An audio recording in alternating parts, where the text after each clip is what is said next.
Right. Sure. So let's get started. So first of all, good morning to everyone, and thank you so much for making it to the day two of the Inner Stillness. And before we get started, I just quickly want to tell you that or share that So yesterday we overshoot the time and we went for almost an hour. I mean, though it was a casual Q&A after that.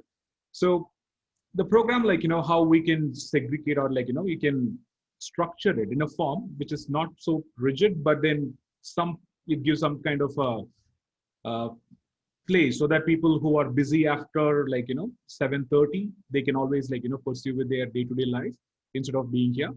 So the first 10 to 15 minutes we will take one specific thought or idea about will the stillness, and more than idea I would say how we can explore the stillness, and we'll discuss it about it, and one small practice session, and post that a Q&A or interactive session specific to that today's session. And after 30 minutes, we can open to all any generic topic or a Q&A. We can go ahead about it. Is it okay? Awesome. Thank you. All right. So I like to start this day with yesterday there are a few questions that we had, and I was contemplating about the questions. The one of the question was it is from Kushal. The Kushal, if you remember, he asked a question yesterday that, so Karthik, all this inner stillness and the meditation as a practice, it is good. When you're doing it actively, if you're doing it every day, you feel good. But what happens after 21 days? And sometimes we miss out and then we go back to our old self. And for that, I responded saying that I'll be the last person to tell you, you should follow something for extended period of time. That is, every day you have to practice something, right? So I thought about this, why I said that, and then is it it came across clearly to everyone, and then what I meant was, so I thought of clarifying what I meant. So the first and foremost thing is so every practice is good and it has its own place. But if it becomes an effortful practice or for over a long duration, that also means that with an effort comes a draining energy, or it is kind of a burden that we create to our own self. For an example, the day we do meditation, we may feel happy and content and good during the time. But what happens after that? After that 15 minutes or 20 minutes of meditation, if we cannot hold on to our own inner stillness, then what is the point? It is just for the 20 minutes? No. Rather, the other way to look at it is to become that person, that who we are. That is what carrying inner stillness when I refer to. It is not that effortful way of practicing for a duration. Instead, it is an effortless way of being. So that is what I meant when I say I'll be the last person to recommend or to say that you should practice this, so that you get this. There is no strict rule to it. And that also made me relate with a story about Buddha. So Buddha, we all know about Buddha. So in the book that I am presently reading, it is called Zhuangxi or a Chuangshu. It is a complementary book to Tao teaching. In Taoism, it is a complementary book. And Chuang he himself, he practices effortless way of getting things done. That is his way. So there is a version which written by Osho. In Osho, he talks about Zhuangzi. So Zhuangzi, he talks about this. There's a book name is The Shoe When It Fits. Right? It is a good name. When the shoe fits. That's the name of the book, right? So there he talks about Buddha. So what he says is, be it Buddha or Jesus, they were all trying to put an active effort to accomplish something. Even if it can be a spiritual quest. Whereas he says, I'm talking about Osho, he mentions in the book that Zhuangxi or a Chuangshu, he practices something called effortless way. And how he is referring us, I'll just quickly go through what he says from the book. So he says that whatever we achieve through will, right? Anything that we use our willpower, it will always like a burden on you. anything that you're trying to exercise your willpower again and again, it will be a burden. It is something, an effortful thing that you're doing. It is not effortful way of being. And then anything that is effortless, it is lighter on you. You're not putting in active effort to achieve something, so that your effortless action becomes easy. That is much more of inner stillness, and much more of a sense of calmness within you. And he says that whenever, you are using your willpower or effortful way, there are two parts of you which is fighting against each other. The one will tell you, why you should do, and one is against that, why you should not do. It can be as good as today morning. If you're getting up from the bed, one part of you tells you that, hey, I need little more sleep. The other one says, no, no, no, you have a class at Taman, or the session at 7 o'clock, wake up, right? So there is a conflicting thought, and which one to follow? It's always a question, right? So there are two conflict thoughts. One is asking you to wake up, the other one is telling you to sleep. And it is no two different people or anything, right? It is just you, right? You are witnessing both of these realities within yourself. So that's what he talks about. This fight, if you encourages this fight can go on forever and ever. So that is why he talks about Buddha. So in the story of when Osho shares about Buddha, he says that Buddha practiced all kind of, after he renounced his kingdom, renounced the world, he doesn't want anything. He just started practicing. He was in an inner quest to find what is the meaning of all these things. And then I wanted to find in the quest what it is. And then he started practicing meditation, fasting for a very extended period of time, uh, starving himself and doing all these methods of doing. After 6 years, Buddha got fed up of this. He became hopeless because he was not going anywhere, right? The moment he felt that he was not going anywhere, he felt like, what is the point of all this thing? So that is when, when you're putting an active effort, that is the ego which is playing the whole game for him as well, right? At the moment he was ready to let go of that ego, right? So one way, Buddha already renounced the world, they renounced his kingdom, all the materialistic being. The other way, he also tried all the things that he want. It can be a meditation, fasting, the methods and etc. But still he realized that he was not going anywhere. And that is where he comes to a part wherein that night when he went to sleep, there was no more ego. And there is no more place to go because he doesn't know, because it is a hopeless place. There is no other way he can escape through things. There is no, what do you say? I'll just read it out from that. So that night, when there was nothing to be done, there is no active things to be done, this world was already useless. Now, the other world also is useless because there is nothing else. And all motivation to move ceased. There is nowhere to go. And there was no one to go anywhere. And that night, he became Samadhi or Satori. So that is where he talks about how he reached enlightenment. That day, it was kind of a dreamless night for him. Because the dreams, as he says, it comes from an unfulfilled, the desires that we have, it also manifests as a dream that we dream all the time.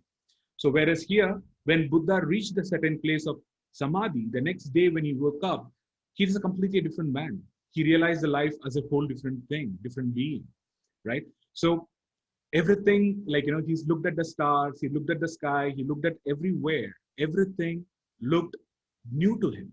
Though it was always existed, it always was there, but everything looked new. So this is something I felt it is much more relevant with what is means by doing something with effortful way of doing and effortless way of doing. If you're constantly we are keeping on doing with effort, it becomes a burden. And that is where this story became, I felt it is important to share, right? So what I meant by being effortless. And for that example, the Kushal, the one who asked this question yesterday, I had a call with him after this meeting. And he was just asking, Karthik, what, I generally try to wake up at 8 o'clock. And 8:45 is my time. Even 8:44, it feels like, I am not ready yet to wake up, right? So I told him as well, see, I appreciate that if you join the class today at 7, it'll be great. But at the same time, if don't push your own self that you have to do this, that becomes an effortful way. This is completely against the way that we are trying to achieve. That is stillness, which is effortless way, which is naturally within us. So even though today he is not there, I'm glad he practices that. I'm really happy for him that he takes his own, like, inner instinct of taking extra sleep. That's completely fine. So I hope if you're able to relate to it, just there is only 1% Ram. So you're able to relate to this, Ram? Yep, sure. All right. Checking this gives a thumbs up, like, so yep. So that is about Buddha. And then there was another question that, yesterday people asked. So what is this stillness is all about? Right? There is another gentleman named JK, and he was asking, like, sorry, yeah. So there was this gentleman, JK, and he was asking, like, see, does everything is going over my head, and it feels like what is stillness? I thought about that as well, and I felt, see, the very post that you saw, right? The see, I just posted it for a day or two. That inner stillness, and yesterday there were some of you, like, a lot of participants were there, and then you joined. So there is somewhere within you, you are able to relate and connect with a word stillness, right? So that is why it called for you, or else we wouldn't have taken any action. If there is no meaning to it, there is no anything. I'm sure that you would just ignore and move on to the next post, right? So the word stillness had some meaning within you. It is not what I define. There is something which you already know, which you already can relate to, and that is what we are trying to uncover, right? So what it means to you, because some part of you already acknowledged and understood what is stillness. It is just that the old conditioning of us, we are trying to let go of it and be with that stillness. So that is what the answer to the other gentleman, what it is about stillness is, right? So that brings us to another story. I mean, we talk about Buddha, so he talks about, say, even golden Buddha, right? So how many of you heard of the golden Buddha story? I'm sure most of you must have heard of it, but I just quickly want to check. Have you heard of story of golden Buddha? No. All right. So the golden Buddha story goes like this. So in one of the monastery in Thailand, they were just trying to relocate. And there is one huge Buddha statue they're trying to relocate. And first they thought, okay, it's a clay statue and then they can easily move it out. But then they realized that the statue is so heavy. They don't know why it is so heavy at all. Like, they're not able to move it. And then, like, they realize that when they start moving it, there's some part of it is broke. That clay, the outer layer broke. And then someone started seeing the golden rays coming out of the clay in itself, right? So when they saw this, that's when they realized, oh, there is something else inside, and then there is something else outside. There is a clay outside. And then they started chiseling out all those clays, which is like, covered the whole idol, like, the whole Buddha statue. They just trying to chisel out all the clays. Then they found a golden Buddha. Apparently, the story is during the wartime, like, there's a lot of version to it, be it the Japanese version or Burmese version. So during one of the war situation, the monk, though, they covered the clay, the golden Buddha, with a lot of clay so that it is not taken away by the enemies. So that way, that also reminds us that within us, there is a golden Buddha, there is a stillness within. So we can relate that golden Buddha in many contexts, but for our ease of relatability, I'm talking about the golden Buddha is a state which is still within us, which is known to be what it is. And whatever the conditioning that we receive, it is all the external conditioning which we carry around. That is what we talk about social conditioning. It can be anything, like, any of the social conditioning that we generally carry with our own self. So the idea of this program itself is to find the golden Buddha within us. That is the place of stillness within us, right? So for that, all we are going to do is to maybe chisel out the clay, which or the peel out the different layers, which we believe that it is important, but then it may not be important. Does that make sense? Yes. All right. So, yep. So that's a story about the golden Buddha itself. So coming to back to the stillness. So now we talked about what is the Buddha's effortful way of doing, effortless way of doing. And quickly to summarize that, so we also have to understand what is social conditioning, right? So what is the layer? What is a clay? You and me we are covered with clays, are the layers, what it is, right? So though there are so many elaborate way that we can look into it, but the simplest way is, if I ask you a question, is it, say, is it killing someone or some being is bad? Some of you might say yes. Some of you say bad, no. And some of you will say on certain circumstances. And I invite you to ask anything, that any question that comes in your way. It can be any question. Just that if you do a self-inquiry within you, that is self-inquiry is, how do I know that? If someone says that, oh, practice this, you will get this. If you ask your own self, how do I know that? Is it because someone said it? No. Is it because I read it somewhere? No. It is because the God, the religious text, or somewhere it has been said. If your answer is coming from external, that is, if you're relying for your answer from someone, some text, some way that it is outside of you, then those are all clays that is covering it up. Are you getting it? So there is a clay which is, we are surrounded by ideas and thoughts. So when we Pooja joined, she was asking what method that we are going to follow.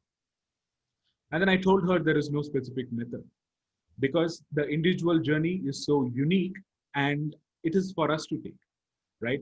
So that's how I see it. And what I encourage you all is whenever you come across any specific thought in your mind, it can be anything. Before you judge somebody or your own self, before you come to some conclusion, ask yourself, how do you know that is true? Because there is nothing called right and wrong, right? So there is always, your inner intuition knows what it is, right? So that is operating from a place of stillness, right? So with that, we already 7:20. So let's quickly just move on to an exercise. And before we move on to this exercise, I'll quickly like to talk about there is one thing in the post that we talked about, or I mentioned in the post. The post goes like, there is a place that is beyond the body.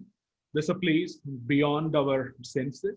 And there is a place which is beyond our mind. There's a place beyond our thoughts. And this is the place of stillness. That is what the caption or the text that I've written in the post.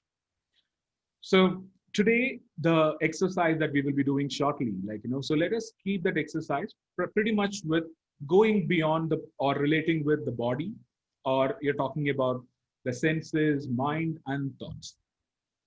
So again, though we can go deeper into this very specific part of what is body, what is senses, what is mind and thoughts, for our own simplicity's sake, let us make it simple as that.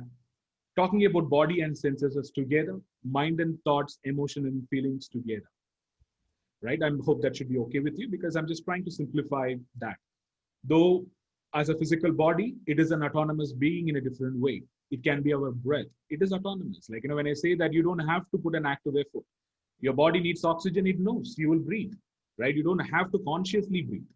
Your heart automatically beats. It doesn't have to say, oh, this many beats per second I want. Please beat only at 60 beats per second. You cannot decide that. It knows its own intelligence. It knows when your body needs a blood supply in excess when you do exercise. It works automatically. Like your gut, when you eat your food, when you want to digest, the autonomous body, which is gut itself, works independently of your thoughts or anything. So the body, which is functioning as a separate being. So that is what the body is. And the senses is primarily any pleasure, it can be sight, anything visual that we are seeing, or anything that we can touch and feel, or anything we hear, we smell, we taste. All these senses are external stimulation, and then we get connected with it, right? So there is comes from the place of the stimulus and response and how we sense the world around us. So that is primarily senses. And of course, indulging too much into a sensory base, we lose a connection with inner stillness. And the other way is the world is both the way we experience the world itself through the senses. So it is both, it is important to have the connection with the senses. At the same time, disconnecting also is pretty much important. The worldly pleasure and the senses is important. At the same time, there is a time that we have to disconnect as well. And finally, when you're talking about mind, thoughts, emotions, and feeling. So obviously, in a day, our mind constantly runs, and then we go through a lot of thoughts every day, every moment, every single moment we go through thoughts. So if there is a place between two different thoughts, there is a space between thoughts, right? It is not that continuously it goes on. If you closely observe your own thoughts, there is a space between the thought. So that space, it is stillness, right? The space between the thoughts. Or if I in the Power of Now book, Eckhart Tolle talks about, can you think of what will be your next thought? Take a moment, just anticipate and think that, what will be my next thought is. Think about it for a moment.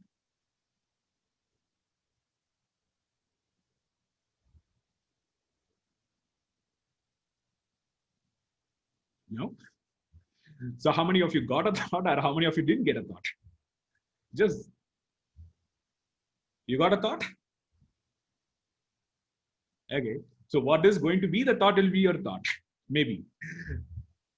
Yeah, it's kind of blurred. It's like forced thinking. It's more like what's going to be the next agenda that I will think about. Like I'll be heading out for a morning walk after this. So it just, but yeah, you're right. It didn't feel natural because thoughts just have their own way of bombarding into your mind and just Right. coming through. Yeah. So this sounded more like planning the next agenda to think Yeah. about. So Yeah. especially for a thought, it's kind of, it comes from a place where, it's unconsciously, it also generates, our mind generates a lot of these thoughts automatically. And the space between the two thoughts, and some of you mentioned that you didn't get a thought, no thought for a change, and it's numb. So it is beautiful.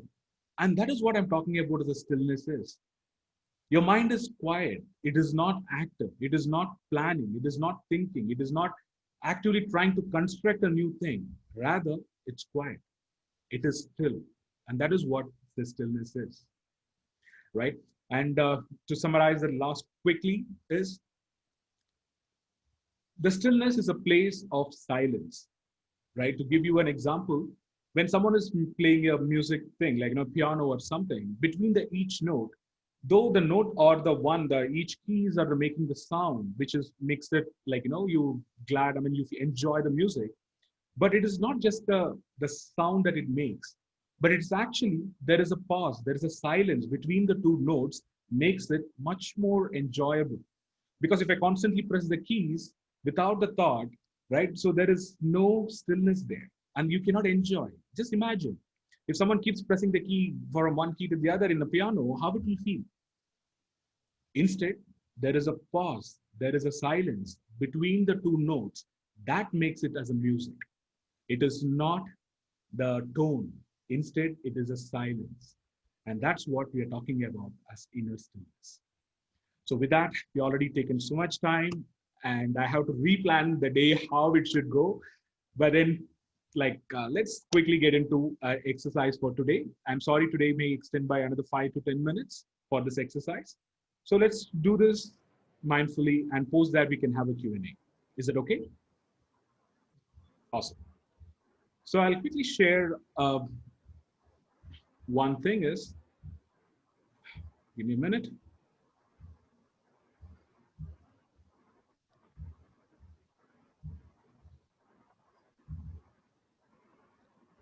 I'm just sharing a screen to you. So in 2015, I just traveled, say, 30 countries. You can see the screen, right? Can you see the screen, everyone? Yep. Yep. Yes, yes. All right. Okay. Yeah. So in 15, when I just traveled around 30 countries in 60 days. And one of the stretch that I covered was like, from Russia to China, that is Trans-Siberian Way. I covered through that. And there is a lake called Baikal Lake, which is in the border between Russia and Mongolia. And it is a part of Siberia. So whereas like, it is extremely cold, right? So the a place of like the whole lake, the water body becomes so still, and it is so still that it covered something like this, like the mountain region covered with snow, and the water is absolutely frozen. And in a part, in a way that you can look at it, it is just mirrors the whole entire world within it. That is why this picture I took it as a reference for you to what I mean by that. So in our day-to-day life, we get in a water, like, if your state is like a water, it can also, will create ripples, the thoughts and emotions, the body and senses, all create ripples. And the moment, like, we let go of the ripple, we allow them to settle down without any active force, without like, putting more stones to move away the ripples or anything. If you allow it, the ripples will settle down. And the moment it settles down, there is an absolute stillness, what you see in the water, which reflects with the clarity. So with this in mind, let's get into a small practice. So keep this image probably as a reference for you to place to go, or if you already been to a place, please be there. All right, so I'll stop sharing and we'll go with it. So yeah, so with this exercise is going to be a visualization exercise. For this exercise, I request you to make yourself feel comfortable wherever you're sitting or anywhere. Please make yourself comfortable. That's fine. I mean, you can sit on the chair, down, you are lying down, it doesn't matter, right? Wherever you are, make yourself comfortable. And as you feel comfortable in your place, just start taking deep breaths. Inhale through your nose and exhale with your mouth, right? Not through your nose, but exhale effortfully with your mouth. So that way you can exhale more air and then you can inhale more. You don't need to close your eyes now. So, but you just start effortfully, like, just breathe in and breathe out through your mouth. Take a couple of breaths.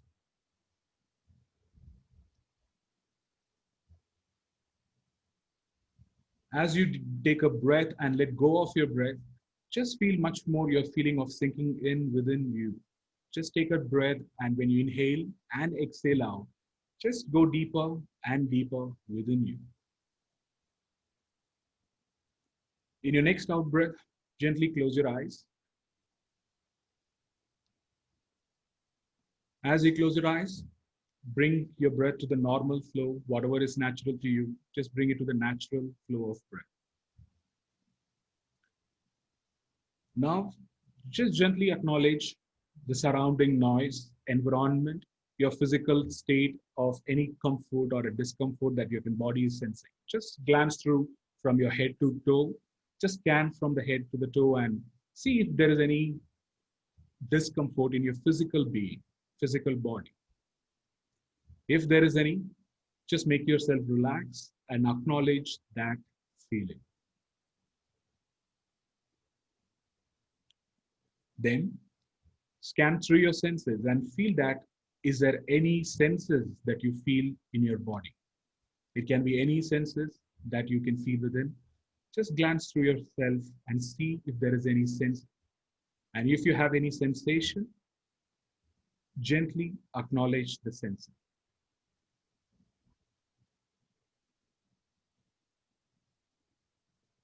Now, observe your emotion and inner feeling within you.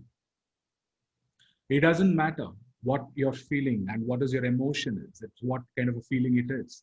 Instead of judging that feeling, whatever it is, just acknowledge it the way it is. It is absolutely okay to feel any emotion that you're feeling right now. Instead of no judgment, just acknowledge that emotion or the feeling and accept it.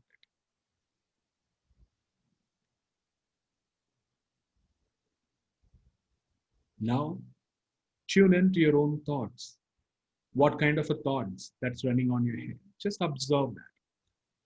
You don't have to stop the thoughts. You don't have to do anything. The thoughts are just like the ripples in the water. It comes, it goes naturally. It is the very nature of the thought to disappear when we let go of it. We don't have any active effort. So just acknowledge the presence of the thought and happily accept whatever the thought that comes to you. Just acknowledge it. And as you are ready right now, let's move into our imaginary place. Just imagine for a moment you're standing right in front of the huge, vast lake. It's a huge lake. Wherever you see, the vastness is what keeps you awestruck. Like, it is so huge. The lake is so still as well. And you can see that the lake is surrounded by mountain range. And in the mountain range, you see the peaks are covered with snow. Like white, glittering snows are covered. And when you look up, you see the clear blue sky with a scattered clouds, a puffy, cushiony clouds that is floating around, and you're glad and feel happy to see them floating above you. And on your sides, you also notice a green path, like the grasses, the plants, and trees. And you're being feeling one with the nature at this moment. You're feeling one with everything that is around you. Feel the oneness within the nature with you from inner stillness.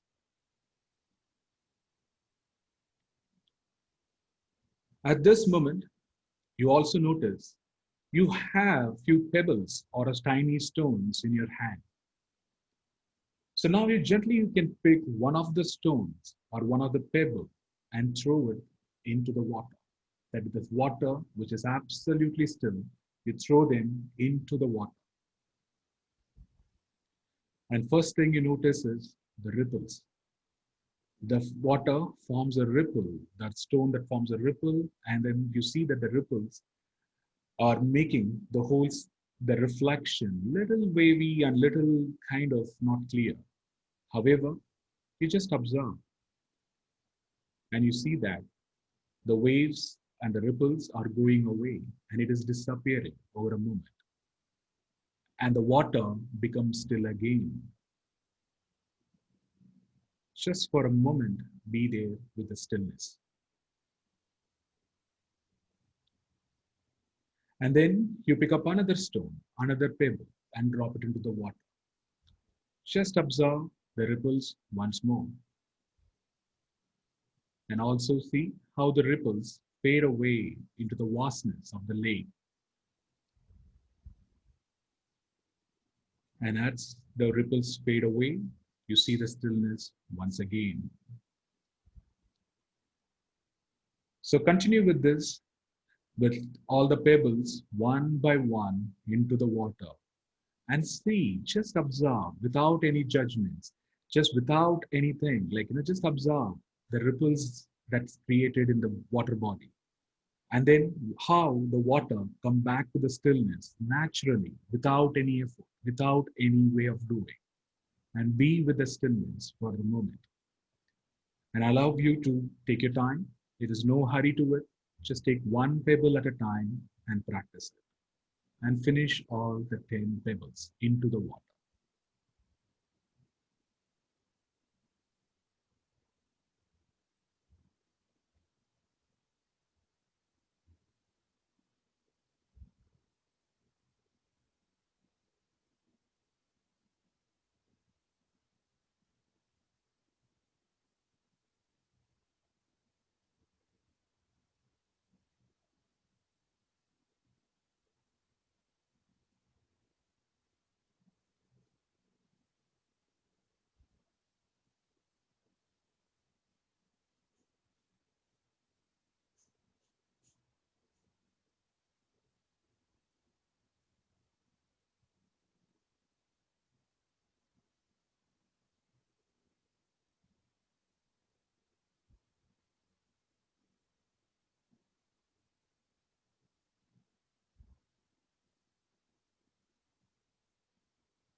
Just keep looking at the water, the ripples and stillness. How the both or the both of the plays that constantly it's flux between the stillness and the ripples. And be more with the stillness more and more.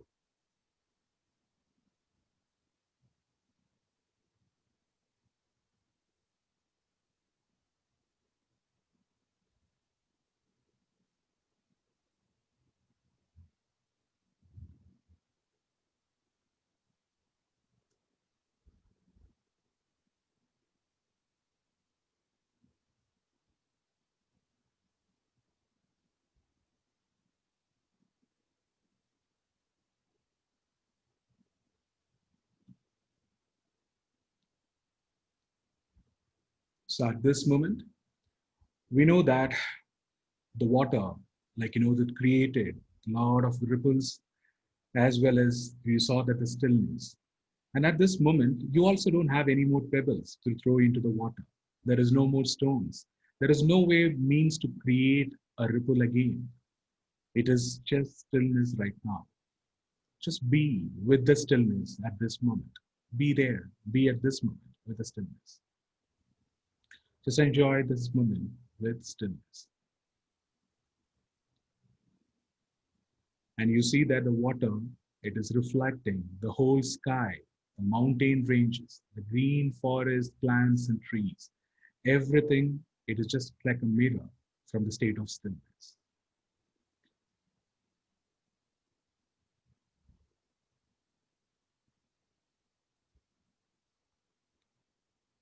So as you're being there, gently step out from the stillness, just acknowledge the stillness. And from there, you see the beautiful, take one last glimpse of the environment you're in, the place you are right now, and take a snapshot and keep it yourself, the place that you witness right now.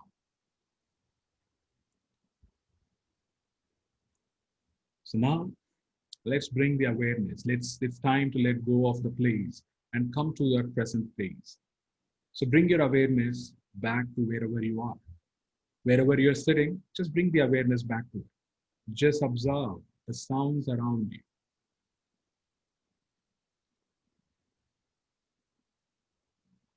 Notice how your body feels at this moment. Take a gentle note of it.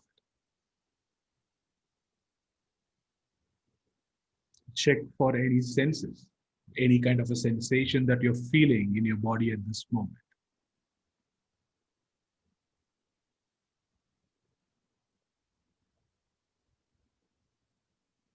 And take a moment to acknowledge the emotion or the feeling or the inner state that you're witnessing at this moment.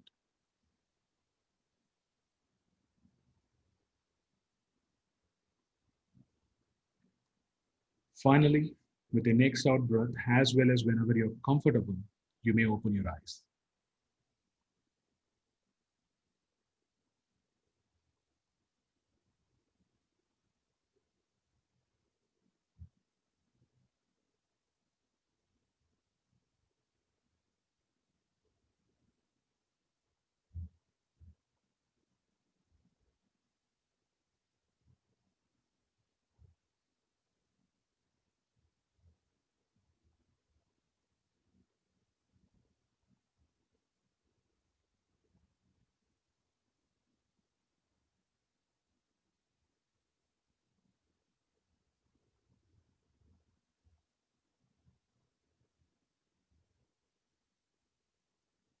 So you can come back at your own pace to this class, this session today. Come back.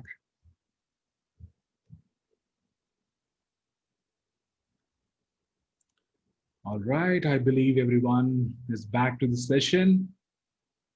Right, so yes, I allow you to share if anyone wants to share their experience. You're welcome to share. And today we end the session with this exercise as such. And we will go with a Q&A. And before that, anyone want to share your experience, please take a moment to share. Hello, sir. Yeah, please. Yes. What I experienced or understood was when you were constantly saying that acknowledge what is happening around. So when I started to acknowledge that thing which could have bothered me while through this whole experience, it bothered me very less, when you acknowledge that it is happening around me. And it really helped me while we were doing that, throwing pebble in the lake and experiencing that stillness. And after this whole experience, my body actually felt a little, numb. I don't know numb is the right word, but I felt good. So it was a nice experience. Thanks. Thank you for sharing, Itika. And there is no right or wrong word, right? What you feel, what you sense, and what you think, it is the right? Right, right. So it's absolutely fine. Thank you so much for sharing. Anyone else want to share? All right. So with that, we come to an end of this session today. And yeah, if you have any specific Q&A, the questions that you have, you can ask right now and we can discuss quickly, and then we can conclude for the day. Anyone, any questions, which is specifically to today's session? Like the examples of Buddha, it can be. So just to recollect what we talked about. So we talked about whether the effortful way of doing things or effortless way of doing things, a story of Buddha and the way of his enlightenment, how when he reached enlightenment, we talked about golden Buddha, as well as we talked about the body, mind, senses, and thoughts, emotion, feelings. And we practice this exercise. So if you have any question, please, you may ask. I wanted to ask that if there is a good habit or anything which is good, our body might not want to do it, but Mhm. we do it effortfully. So that should be good, right? Like, I generally don't wake up at 7 o'clock in the morning, but I effortfully did it today because of, the session. True. So I don't know, this is like, you know, right or wrong, as you said. Right. So, as I said again, I always believe that there is no right or wrong answers to anything. See, Uh, if you're able to wake up, right? So, I know that there is an intention that you set, say, last evening might be you must have set your intention that you want to wake up and you want to attend this class or attend this session, right? So, the intention allowed you to wake up. It is not that you forcefully you're saying that no man, I don't want to, but then if you think there is some consequence that is going to happen if you don't attend this yeah, session, then it is bad. Then that is where it becomes an effortful action, because the moment you started thinking about the consequences of it, right? right, right, right. So anything without you're pressurizing or putting an effort that it will create some consequences and you fear the consequence and then you do, that becomes an effortful way of doing.